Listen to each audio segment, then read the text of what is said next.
모두 나와 주 경배하네. 인도하신 부르심 따라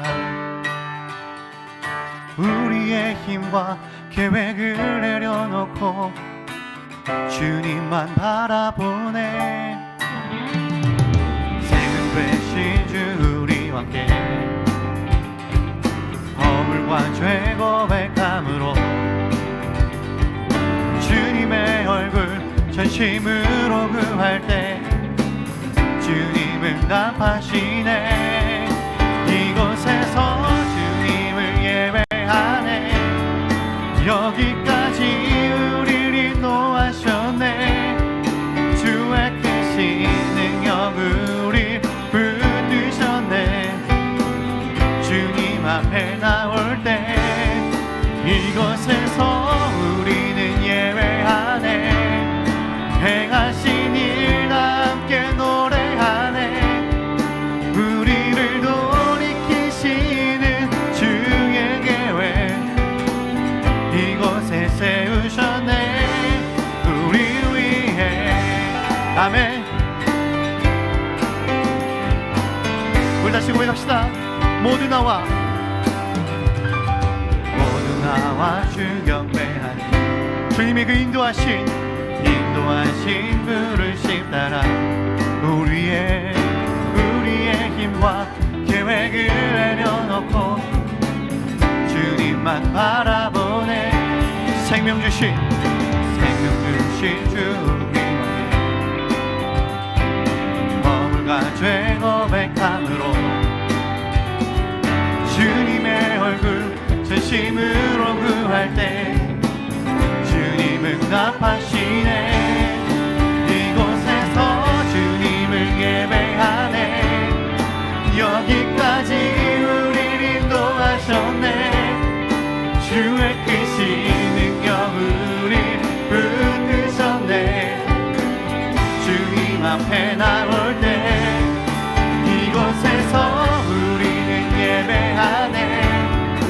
행하신 일 함께 노래하네. 우리를 돌이키시는 주의 계획 이곳에 세우셨네. 우리 위해. 주님 찬양합니다. 우리의 각자의 삶 속에서 그 이끄시는 방향대로 그 주님을 높이며 그 주님을 경배하기 원합니다. 우리 고백합시다. 이곳에서 주님을 예배하네. 여기까지 우리를 인도하셨네. 주의 크신 능력 우리 붙드셨네. 주님 앞에 나올 때 이곳에서 우리는 예배하네. 행하신 일 함께 노래하네.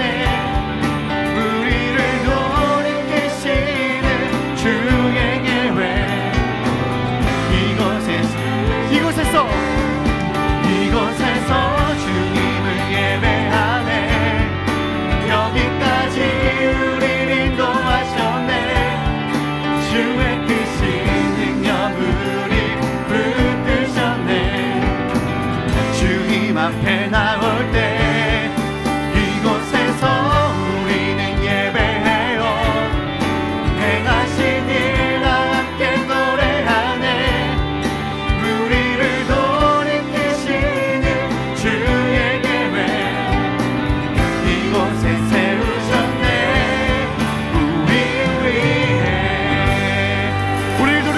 주님의 계획 그 주님을 찬양합니다. 아멘.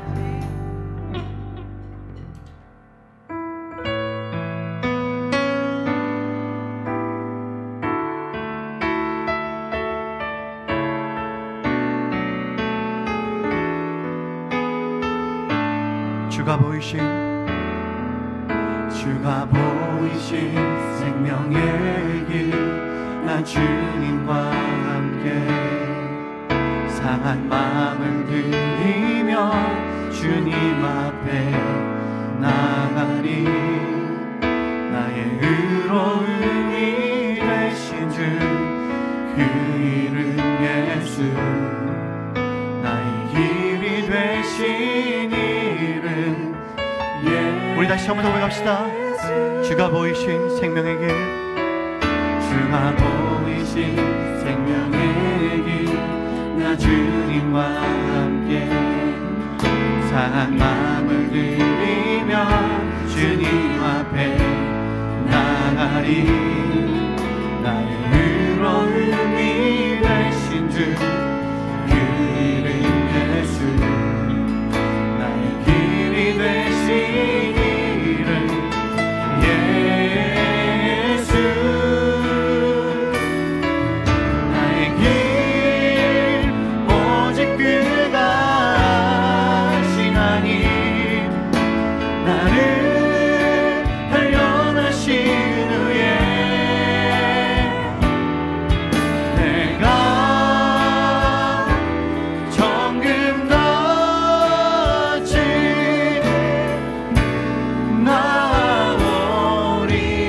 나오리라. 우리 고백합시다. 주가 보이신 생명의 길 나 주님과 함께 상한 마음을 들이며 주님 앞에 나가 나의 의로움이 되신 주 그 이름 예수 나의 길이 되신 이름 예수 나의 길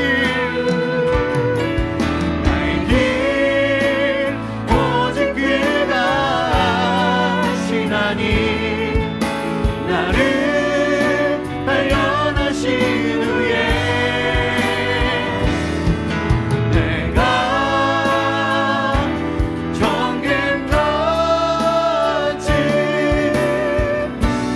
나오리 나의 길 오직 그가 하시다니 나의 길 오직 그가 하시나니 나를 단련하신 후에 내가 정금같이 나오 주의 말씀 의지하여 주의 말씀 의지하여 깊은 곳에 금을 던져 오늘 그가 놀라운 일을 이루시는 것 보라 주의 말씀 의지하여 믿음으로 금을 던져 믿는 자에게 능치 못함없네 우리 처음부터 고백하며 나갑시다. 전능하신 나의 주 하나님은 능치 못하신 일 능치 못하신 일 전혀 없네 우리의 모든 간구도 우리의 모든 생각도 우리의 모든 뜻과 모든 소망도 진실하신 나의 주 하나님은 우리의 모든 괴로움 아픔을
나는 누구인가? 라는 제목으로 말씀을 전하겠습니다. 나는 누구인가? 제가 설교 제목을 했더니 우리 아들이 강영구 이렇게 얘기하더라고요. 지난 1월 8일 날 우리는 참 통쾌한 소식을 들었습니다. 위안부 피해 할머니들이 일본 정부를 상대로 손해배상 청구 소송을 했는데 이제 법원에서 위자료를 배상하라는 그 판결을 내렸습니다. 물론 그 법원이 일본 법원이 아니고 우리나라 법원이기 때문에 또 추후에 일본이 벌써 이제 제가 뉴스를 보니까 이런저런 좀 잡음이 많이 들리는 것 같습니다만 지켜봐야 되지만, 여러분 그동안에 일본이 보인 행태를 좀 생각을 해보세요. 위안부는 돈을 받고 자신의 몸을 판 그런 사람들이다, 이렇게 망언을 했습니다. 진실을 왜곡해서 자신들이 한 만행을 이렇게 덮으려고 했어요. 그럼에도 불구하고 이렇게 시간이 지난 다음에 배상 판결까지 나올 수 있었던 그 비결은 무엇입니까? 이게 바로 증언 때문입니다. 증언의 힘. 지금은 고인이 되신 고 김학순 할머니가 지금으로부터 30년 전에 1991년 8월 14일 날 공개적으로 증언을 하셨어요. 아마 굉장히 두려우셨을 것 같아요. 자신의 입으로 그 지난날 얼마나 떠올리기 싫겠습니까? 그거를 입으로 공개적으로 이야기를 해야 되고, 또 주변에서는 몰랐을 텐데 자기가 얘기를 함으로 말미암아 사람들이 알았을 때 그 시선이 어떨까, 참 많은 두려움이 있었을 텐데 용기 있는 그 할머니의 증언으로 말미암아 이게 이제 다 공론화됐습니다. 우리나라뿐만 아니라 전 세계 사람들이 일에 관심을 갖게 됐어요. 진실을 알게 된 것입니다. 이게 용기 있는 그 할머니의 증언 때문에 된 일이죠. 오늘 본문에도 용기 있게 증언한 한 사람이 나옵니다. 바로 세례 요한이죠. 세례 요한의 증언의 대상은 바로 예수 그리스도였어요. 34절을 보세요. 내가 보고 그가 그리스도죠, 하나님의 아들이심을 증언하였노라. 세례 요한은 많은 사람들 앞에서 공개적으로 예수 그리스도가 하나님의 아들이시다라고 증언한 첫 번째 증인이었습니다. 세례 요한 때문에 사람들은 예수님을 주목해서 보기 시작했고 예수님을 믿게 됐어요. 뿐만 아닙니다. 세례 요한 이후에 신약 성경 여러분 쭉 읽어보시면 수많은 예수님을 만나고 예수님을 믿었던 사람들이 예수님의 증인이 됩니다. 그들은 혼자 예수님을 믿는 것으로 만족하는 것이 아니고 사람들에게 예수님에 대해서 증언했어요. 예수님을 믿은 초대교회 성도들이 다 그랬습니다. 그러므로 교회의 역사는 곧 증언의 역사입니다. 우리가 이렇게 앉아서 지금 예배를 드리고 하나님의 말씀을 들을 수 있는 이유도 뭐냐면 누군가가 나에게 예수님에 대해서 증언을 해 주었기 때문에 우리가 예수님을 믿었고 교회가 세워질 수 있었습니다. 따라서 교회가 세상에 대해서 해야 할 가장 중요한 사명이 있다면 그것은 바로 증언하는 것입니다. 증언이에요. 오늘 세례 요한의 증언하는 모습을 통해서 증언해야 되는 교회의 사명에 대해서 우리 마음속 깊이 주님의 음성을 듣고 새기는 그런 시간이 되기를 바랍니다. 오늘 첫 번째 살펴볼 것은 우리는 그리스도인으로서 자신의 정체를 분명히 밝혀야 된다는 거예요. 자, 세례 요한은 유대인들에게 자신의 정체를 밝힙니다. 오늘 이제 말씀해 보면 유대인들이 굉장히 궁금하게 여깁니다. 저 사람이 도대체 누굴까? 왜 세례를 줄까? 여기에 대해서 우리 좀 배경 지식을 알 필요가 있는데, 여러분 세례 요한이 등장하기까지 구약의 제일 마지막 선지자가 말라기인데 말라기 선지자부터 장장 460년 동안 선지자가 일어나지 않았습니다. 그러니까 이스라엘 백성들이 굉장히 답답했어요. 하나님의 음성을 듣지 못하는 그야말로 캄캄한 암흑기를 보내고 있었어요. 그런데 갑자기 어느 날 광야에서 사람들 외치는 것입니다. 외치는 사람이 나타났어요. 옷을 입은 그 인상착의를 보니까 마치 구약의 엘리야를 연상시키듯이 낙타 털옷을 입고 그렇게 외치는 것입니다. 뭐라고 외칩니까? 회개하라. 그리고 사람들에게 세례를 주는 거예요. 구약을 눈여겨 읽어보신 분들은 알겠지만 여러분 구약에 세례가 혹시 나옵니까? 잘 모르시겠죠. 구약에 세례가 안 나와요. 구약에는 세례를 베푸는 일이 없습니다. 근데 이제 세례를 언급한 떠올릴 수 있는 그 장면이 에스겔 36장에 보면 나오는데, 그 에스겔은 언제 기록된 것입니까? 이스라엘 백성들이 이제 우상 숭배하지 말라는 하나님의 경고를 계속 듣지 않다가 결국 나라가 바벨론에 의해서 망하고 포로로 잡혀간단 말입니다. 그들에게 하나님이 내가 너희에게 새 언약을 맺을 것이고 그리고 너희를 완전히 새롭게 회복시켜 주실 것을 약속하면서 하나님이 그들을 물로 씻는 것에 대해서 말씀을 하십니다. 에스겔 36장 25절 말씀이에요. 맑은 물을 너희에게 뿌려서 너희로 정결하게 하되 곧 너희 모든 더러운 것에서와 모든 우상 숭배에서 너희를 정결하게 할 것이며. 성경을 잘 알았던 이 바리새인들과 레위인들이 이 구절을 아마 떠올렸을 것 같아요. 그러면서 아니 그 세례를 베풀 정도면 저 사람은 하나님의 그 약속, 에스겔에서 약속한 그 약속을 이룰 사람인데 보통 인물은 아닐 것이다. 그래서 그들이 생각한 딱 세 명의 인물이 있어요. 그리스도, 메시아거나 아니면 엘리야거나 아니면 모세와 같은 그 선지자일 것이다. 이렇게 예상을 했습니다. 메시아, 그리스도, 그거는 이제 빼놓고 왜 이스라엘 백성들이 그렇게 엘리야를 기다렸나? 엘리야는 어떻습니까? 죽음을 보지 않고 하나님이 그를 불병거에 태워서 하늘로 들려 올렸어요. 죽지 않았단 말입니다. 그러니까 유대인들의 마음 가운데는 늘 언제나 엘리야가 다시 나타나서 말씀을 전할 수 있다고 생각을 했어요. 그걸 기다렸습니다. 근데 세례 요한이 뭐라고 합니까? 나는 엘리야가 아니다. 그 선지자는 신명기에 나오는 하나님이 언젠가 모세와 같은 그런 훌륭한 선지자를 일으켜서 하나님의 뜻을 밝히 말할 거라고 말씀을 하세요. 이스라엘 백성들이 그걸 떠올린 것입니다. 그러면 신명기에 말한 그 선지자인가? 아니라고 하는 거예요. 근데 왜 세례를 주지? 궁금했던 것입니다. 거기에 대해서 세례 요한은 자신의 정체성을 분명히 밝혀서 23절에 이렇게 소개를 합니다. 우리 같이 다시 읽습니다. 시작. 나는 선지자 이사야의 말과 같이 주의 길을 곧게 하라고 광야에서 외치는 자의 소리로라. 그리고 또 자신이 세례를 주는 이유를 31절에 이렇게 말합니다. 내가 와서 물로 세례를 베푸는 것은 그리스도입니다. 그를 이스라엘에 나타내려 함이라. 자, 요약을 해보면 이렇습니다. 나는 누구냐? 나는 너희들에게 예수 그리스도를 나타내고 예수님을 증언하는 목소리다. 자신의 정체성을 명확하게 이야기를 했어요. 여러분은 다 지금 예수님 믿으니까 또 예수님을 알고자 하는 마음이 있으니까 예배를 드리고 있습니다. 여러분은 자신에 대해서 뭐라고 생각합니까? 나는 누구라고 생각을 합니까? 여러분의 가족이 또는 여러분을 잘 아는 누군가가, 친구가 여러분에 대해서 당신 누구냐? 너는 너에 대해서 뭐라고 생각하느냐? 라고 묻는다면 여러분은 뭐라고 답변하시겠습니까? 세상이 점점 복잡해지면서 사람들은 과거보다 굉장히 사회에서 여러 역할들을 요구받고 있습니다. 그래서 여기서는 이런 모습, 저기서는 저런 모습. 그래서 실상에서는 그 제쳐 놓더라도 SNS 상에서만 해도 젊은 층들 또 연예인들 보면 계정이 여러 가지예요. 그래서 이쪽 계정에서는 이런 모습, 저쪽 계정에서는 이런 모습, 그 다 다른 모습을 보입니다. 유재석 씨도 이제 우리가 유재석 씨로 알고 있지만 또 노래 부를 때는 뭡니까? 유산슬 씨로 알려져 있잖아요.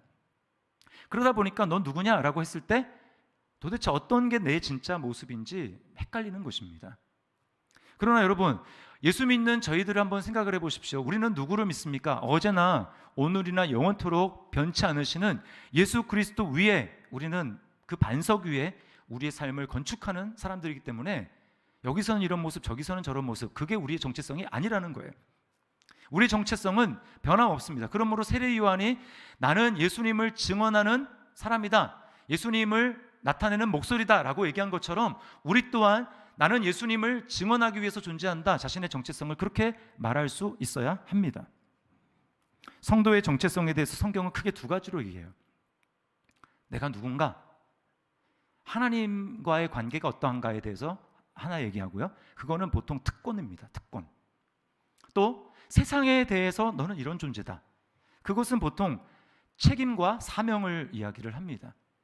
여러분, 예수님을 믿는 그 성도인 저와 여러분이 하나님과의 관계에서는 어떤 정체성을 가지고 있습니까? 성경에 많은 것을 얘기를 하죠. 뭡니까? 부르심을 받은 자, 성도, 하나님의 자녀, 그리스도의 신부, 그리스도의 몸, 굉장히 많은 것들을 이야기를 해요. 반면에 또 세상에서에 대한 관계는 어떻습니까? 창세기부터 쭉 보면 우리는 복의 통로래요. 복의 통로. 또 소금과 빛이다, 부활의 증인이다, 복음의 빚진 자다, 그리스도의 편지다, 그리스도를 세상에게 중매하는 중매쟁이다, 여러 가지로 표현을 합니다. 중요한 것은 무엇입니까? 우리가 부름받은 특권, 거기에만 안주해 있으면 안 되고, 부름받았다면 반드시 세상에 대해서 책임을 지는 사명을 감당하고, 부름받았을 뿐만 아니라 다시 보냄받은 그 책임감을 갖고 살아야 된다는 것입니다.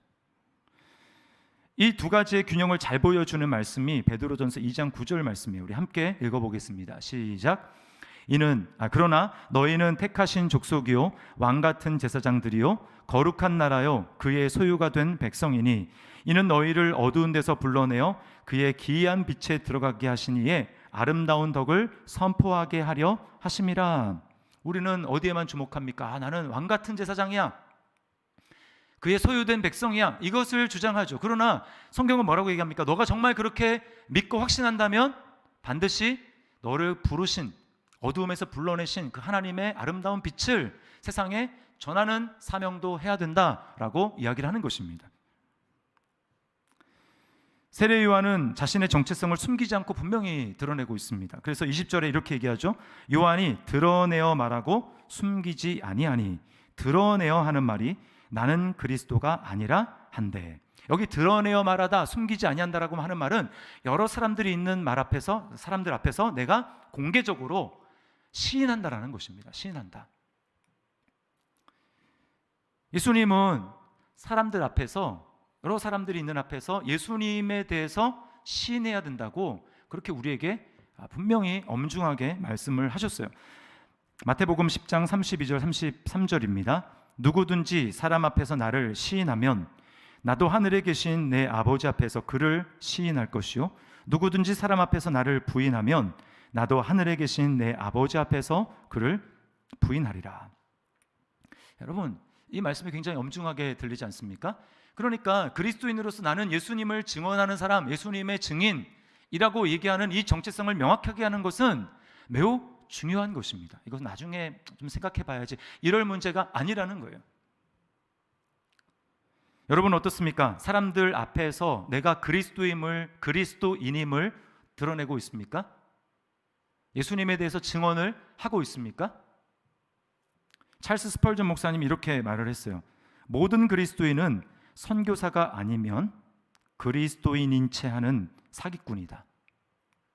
또 J.D. 그리어 목사님은 이렇게 말했습니다. 전도의 사명을 망각한 교회는 교회가 아니라 불순종하는 집단일 뿐이다. 자, 오늘 두 번째 살펴볼 것은 세상에서 인정받고 높아지려는 교만을 내려놓아야 한다는 것입니다. 여러분, 우리가 성도라고 말하면서 교회에 속해 있다고 말하면서 왜 예수님을 증언하지 못합니까? 그 이유는 바로 이거예요. 내가 세상에서 인정받고 싶은 것입니다. 세상에서 높아지고 싶은 것입니다. 더 많은 영향력을 누리고 싶은 거예요. 이 교만을 내려놓지 못하기 때문입니다. 근데 세례 요한을 보십시오. 세례 요한은 다 자신이 아무것도 아니라고 이야기를 합니다. 나는 그렇게 너희들이 생각하는 중요한 인물이 아니다. 나는 소리다. 소리가 보입니까? 안 보이죠. 나는 안 보여줘 좋다는 거예요. 잘 생각을 해보세요. 지금 세례 요한은 명성이 온 유대에 다 퍼졌습니다. 사람들이 세례 요한에게 세례를 받으려고 막 줄을 섰을 거예요.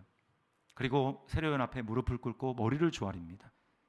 그러니까 아마 조금 우쭐하는 마음이 있었으면 자신이 그래도 조금은 중요한 존재라고 나타낼 수도 있었을 거예요. 특별히 자신이 엘리야라고 말할 수 있었습니다. 왜냐하면 예수님이 세례 요한을 엘리야라고 인정을 해주셨거든요. 너희가 기쁘게 받으면 오리라고 한 엘리야가 바로 이자다. 근데 세례 요한은 자기가 아니라는 거예요. 왜요? 유대인들이 기대하는 엘리야와 예수님이 말하는 그 엘리야는 달랐거든요. 유대인들은 죽지 않고 올라간 그 엘리야가 다시 오는 엘리야를, 그 대단한 엘리야를 얘기를 했는데 너희들이 생각하는 나는 그런 사람이 아니다라고 딱 잘라서 분명하게 이야기를 한 것입니다. 조금 더 부풀리고자 하는 마음이 없었어요. 우리는 어떻습니까? 나 자신을 낮추기보다는 예수님을 믿지만 가급적이면 예수님을 이용해서 내가 높아지고 내가 유명해지고 더 영향력이 많아지고 그것을 원합니다. 목사인 저도 마찬가지예요. 미국의 노스캐롤라이나의 서밋 교회가 있는데 그 교회를 섬기는 그리어 목사님인데요. 이 목사님이 어느 날 도시의 부흥을 위해서, 그 주변에 있는 도시의 부흥을 위해서 기도회를 인도를 하고 있었어요. 한참 뜨겁게 기도회를 인도하는 중에 갑자기 하나님이 목사님에게 이렇게 말씀하시는 음성을 듣습니다. 이런 음성이었어요. 내가 너의 기도를 들어주어서 이 지역에 너의 상상을 초월하는 부흥을 일으켜 주는데, 만약 너의 교회가 아니라 다른 교회를 통해 그 부흥을 일으킨다면 어떻게 하겠느냐?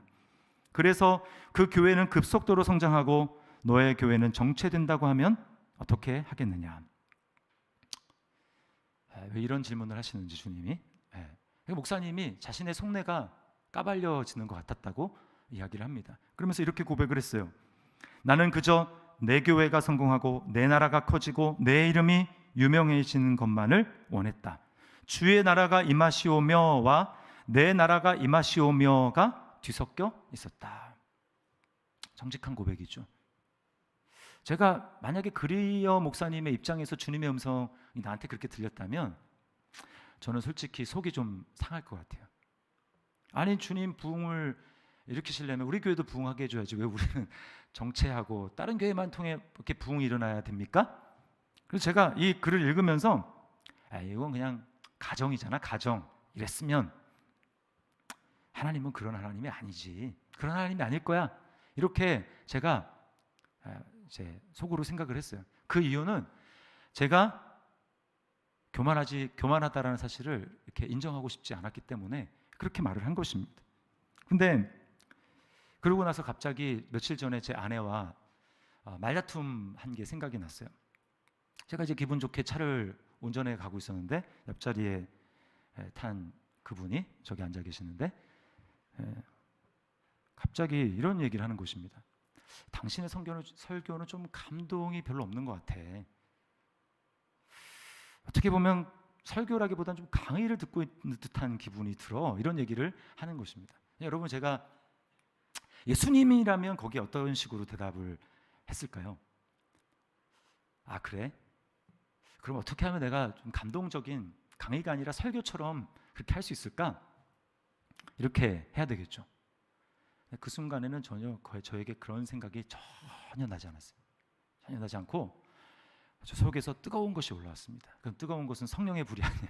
성령의 불이 아니라 분노가 막 올라왔습니다. 그래서 제가 버럭 소리를 질렀어요. 그렇게 잘 알면 당신 해보던가. 그럼 제가 왜 그렇게 반응을 했을까요? 제가 교만하기 때문이죠. 교만하기 때문에.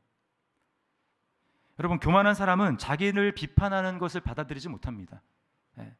그래서 주변 사람들이 더 이상 자신에 대해서 비판하지 못하도록 아예 싹을 잘라버리는 것이죠.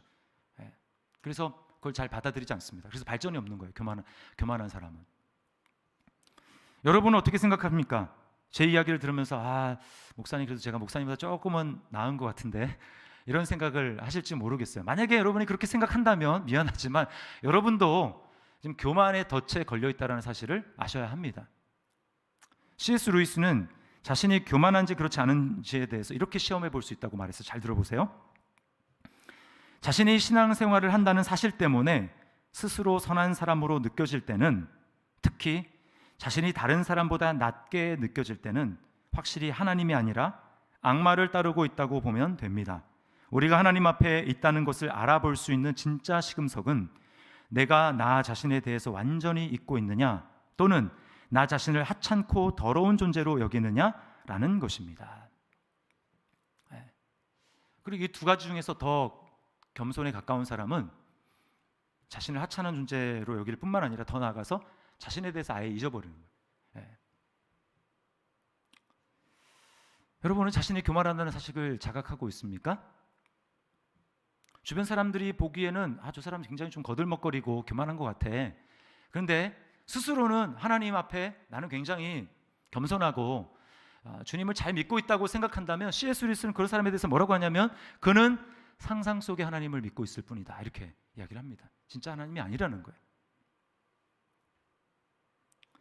이처럼 교만이 문제입니다. 내가 크게 되고 싶고, 내가 예수님을 이용해서 높아지고 싶고, 더 많은 영향력을 누려보고 싶고, 세상에서 인정도 받아보고 싶은 그 마음, 그 교만한 마음이 있기 때문에 나를 통해서 예수님이 드러나지 않는 거예요. 예수님이 제대로 증거되지 못한다라는 것입니다. 우리는 어떻게 하면 이 교만의 덫에서 벗어나서 예수님을 증언할 수 있을까요? 세 번째인데요, 예수 그리스도가 얼마나 크신 분인지 우리가 보고 발견해야 된다는 것입니다. 우리가 지난주에 살펴보지 않았습니까? 지난주 굉장히 되게 중요한 1장 14절 말씀 뭐라고 합니까? 말씀이 육신이 되어 우리 가운데 거하시며 우리가 그 영광을 보매 아버지의 독생자의 영광이요 은혜와 진리가 충만하더라. 이 예수님의 크심, 이 예수님의 영광을 세례 요한이 봤습니다. 그래서 자기 예수님이 너무 큰 분임을 발견하니까 어때요? 자기가 얼마나 작은지를 고백하는 것입니다. 그래서 뭐라고 합니까? 나는 그분의 신발끈을 풀기도 감당하지 못한다. 당시의 신발끈은 종이 푸는 거였어요. 종이 풀거나 이렇게 묶는 거였습니다. 근데 지금 세례 요한이 뭐라고 얘기하는 거예요? 나는 그 종축에도 못 들어간다라는 거예요. 그만큼 예수님이 얼마나 크신지를 세례 요한이 본 것입니다. 이거는 우리의 힘으로 절대 깨달을 수 없어요. 세례 요한이 예수님을 육신의 눈으로만 보았다면 나이가 똑같거나 자기가 나이가 한 살 많아요. 6개월 먼저 태어났고 친척입니다. 친척 동생, 내 동생 이렇게 볼 텐데 예수님을 그렇게 보지 않았어요. 세례 요한이 예수님을 굉장히 높게 봤기 때문에 자신을 신발끈도 풀지 못할 그런 미천한 존재라고 고백을 한 것입니다. 어떻게 이렇게 볼 수 있을까요? 하나님이 세례 요한의 눈을 열어주시는 거예요. 자, 33절 보세요. 나도 그를 알지 못하였으나, 우리 육신의 눈으로 알지 못해요. 나를 보내어 물로 세례를 베풀라 하신 그의 하나님이십니다. 그가 나에게 말씀하시되 성령이 내려서 누구 위에든지 머무는 것을 보거든 그가 곧 성령으로 세례를 베푸는 이인 줄 알라 하셨기에, 요한의 눈을 열어서 눈에 보이지 않는 성령님이 예수님에게 임하시는 것을 세례 요한이 본 것입니다. 아, 저분이야말로 거룩한 분이구나. 성령님이 함께 하시는 저분이야말로 거룩한 성전이시구나. 저분이야말로 성령으로 세례를 베푸시는 하나님의 아들이시구나 라고 하는 것을 세례 요한이 눈이 열려서 본 것입니다. 그래서 34절 이렇게 얘기하죠. 내가 보고 그가 하나님의 아들이심을 증언하였노라 하니라. 자, 여러분은 예수님이 거룩한 하나님이라는 것을 확신합니까? 확신 못하시나요? 확신하시죠. 확신한다면 여러분 또한 예수님을 본 거예요. 하나님 여러분의 눈을 열어주셔서 예수님을 본 것입니다. 육신의 눈이 아니라 영혼의 눈으로, 믿음의 눈으로 예수님을 본 거예요. 만약에 아직도 예수님이 얼마나 크시고 영광스러운 분이신지를 내가 잘 알지 못한다면 여러분이 하셔야 될 일은 기도하는 것입니다. 주님, 저의 눈을 열어서 예수님이 얼마나 크신 분인지 제가 알게 해주십시오. 중보기도가 그래서 필요한 거예요. 우리 교회 안에 있지만 그냥 교회만 다닐 뿐 예수님이 그냥 일반 선생이고 4대 성인 중에 한 사람이고 그냥 영광스러운 분인지 모르고 자기가 대단한 존재인 줄 알고 교회 다니는 사람들이 많이 있습니다. 그분들이 예수님을 만날 수 있는, 예수님의 영광과 크심을 알 수 있는 비결은 기도하는 거예요. 우리가 기도해야 될 이유가, 중보기도를 해야 될 이유가 여기 있는 것입니다. 내 눈을 열어서 주님의 크심을 보게 하여 주시옵소서. 자, 근데 재미있는 사실은 뭐냐면, 요한이 이렇게 예수님이 크신 분이고 영광스러운 분인 것을 봤는데 지금 사람들 앞에서 예수님을 소개하는 게 굉장히 좀 재미있습니다. 사람들에게 예수님을 뭐라고 소개하죠? 하나님의 어린 양이로다. 자, 29절을 보세요. 이튿날 요한이 예수께서 자기에게 나아오심을 보고 이르되 보라, 세상 죄를 지고 가는 하나님의 어린 양이로다. 영광스러운 분이고 크신 분이라면 굳이 동물로 비유하자면 어린 양이 아니고 뭐라고 해야 됩니까? 동물의 왕, 사자. 그런데 예수님이 사자가 아니라 보라, 왕이신 사자로다 이렇게 하지 않고 보라, 가장 연약한 양, 그것도 어린 양, 하나님의 어린 양이로다. 여러분, 여기에 비밀이 있습니다. 무슨 비밀입니까? 우리의 교만의 죄를 해결하기 위한 하나님의 비밀이에요. 하나님의 비밀. 세상은 보십시오. 아까도 제가 말씀을 드렸지만 다 높아지고 싶어합니다. 다 왕이 되고 싶어하고 다 사자가 되고 싶은다고요. 어린 양이 되고 싶은 사람 아무도 없어요. 이게 바로 우리의 교만의 죄죠. 그러나 오직 진짜 사자시고 진짜 왕이신 그분은 어떻습니까? 오히려 어린 양이 되십니다. 어린 양. 왜요? 그분이 어린 양이 되셔야만 우리의 교만한 죄를 그분이 지시고 십자가에 죽을 수 있기 때문에 아무도 하지 않으려는 그것을 겸손하신, 진짜 겸손하신 예수님만이 감당할 수 있는 것입니다. 여러분은 그 양이 잡히는 거, 양이 잡혀서 죽는 모습 본 적 있으세요? 저는 대학교 때 그 뭡니까, 대천독 신부님 살아계셨을 때 예수원에 가서 그 장면을 본 적이 있습니다. 이제 거기 가면 노동을 해야 되잖아요. 노동을 하는데 제가 그 양 키우는 목장에 가서 이제 노동을 했었는데, 양이 이제 한 마리가 그 좀 비실비실해가지고 죽을 것 같아가지고 그 양을 이제 잡는 거예요. 잡는데 그 양이 잡히기 전까지는 도망을 다닙니다. 근데 빠르지도 않아요. 그래서 뭐 잡았는데, 잡힌 다음에 어떤 줄 아십니까?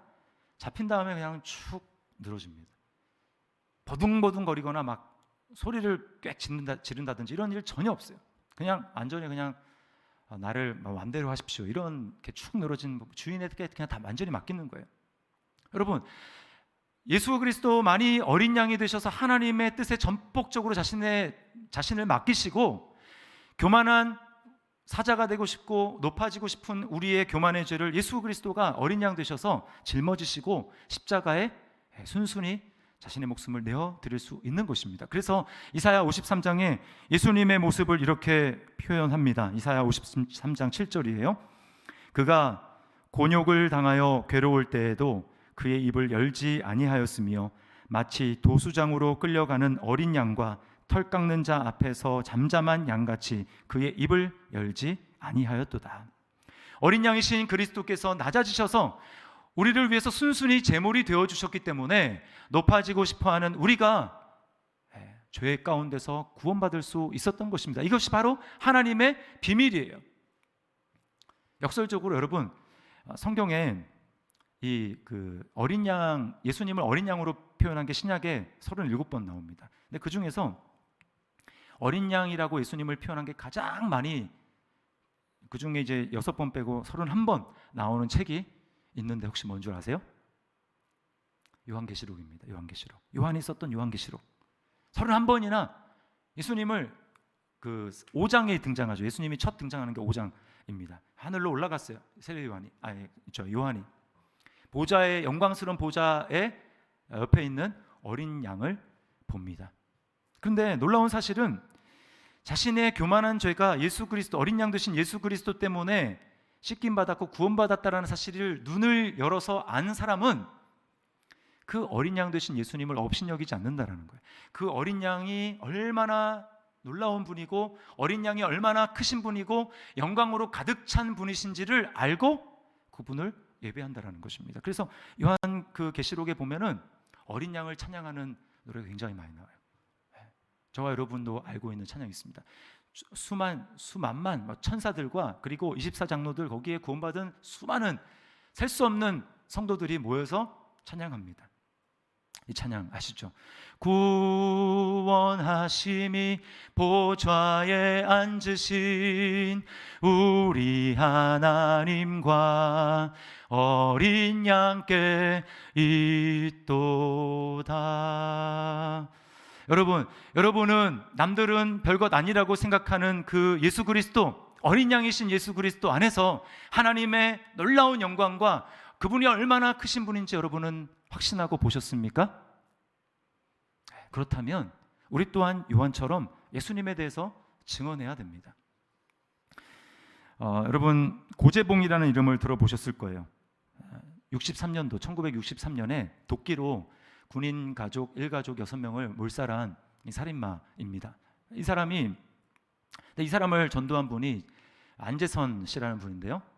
나중에 이제 목사가 됐는데 그 당시에는 그 성경을 사람들에게 나눠주는 권서인이라고 하죠. 권서인, 전도자였어요. 집사였습니다. 이분이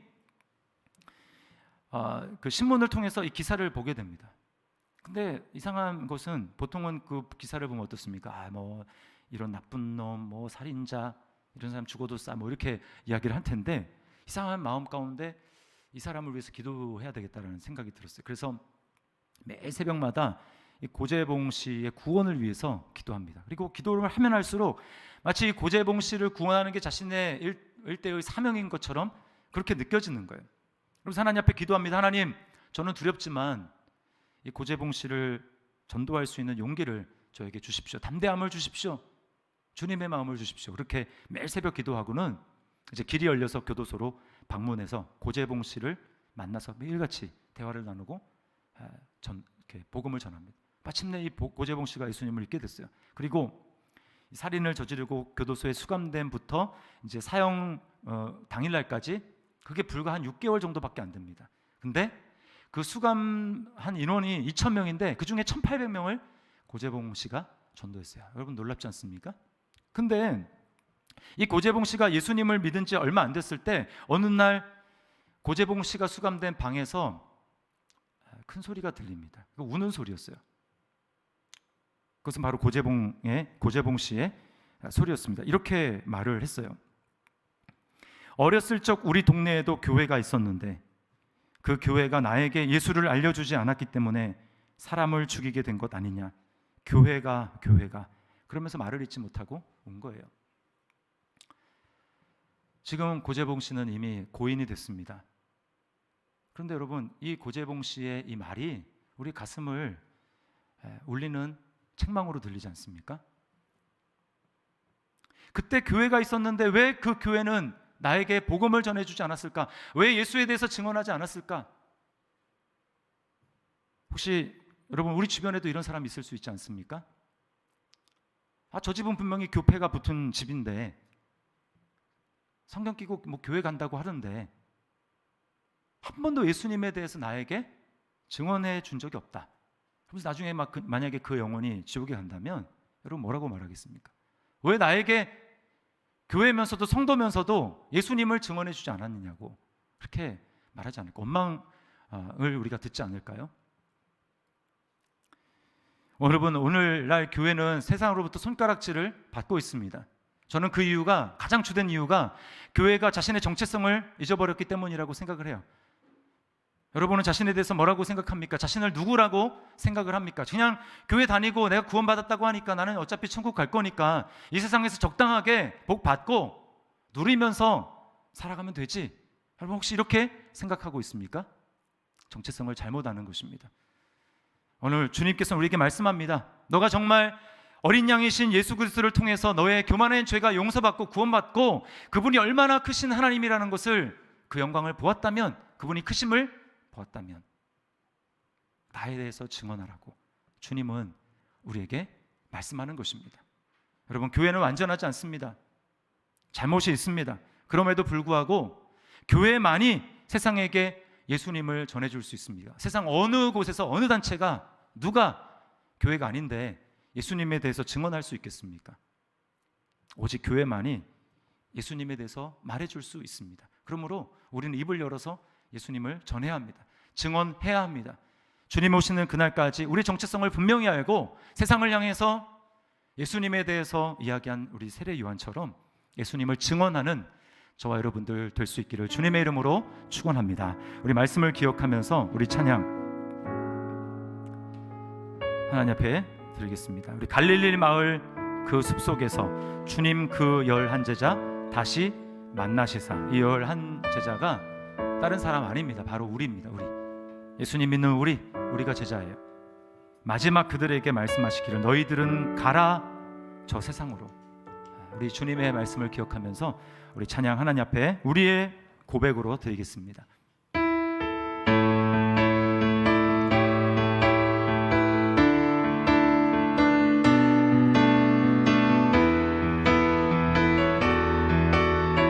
갈릴리 마을 그 숲속에서 갈릴리 마을 그 숲속에서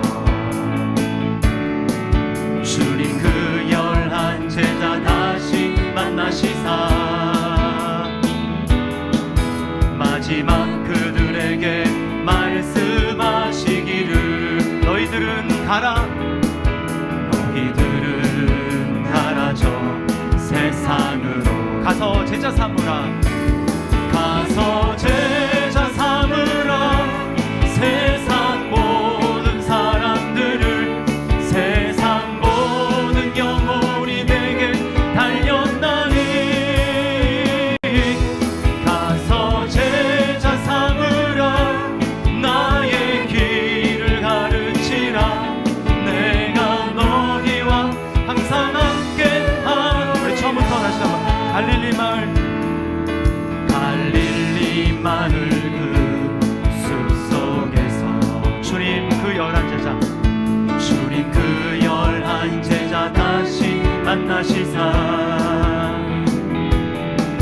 마지막 그들에게 말씀하시기를 우리에게도 말씀하십니다. 너희들은 가라.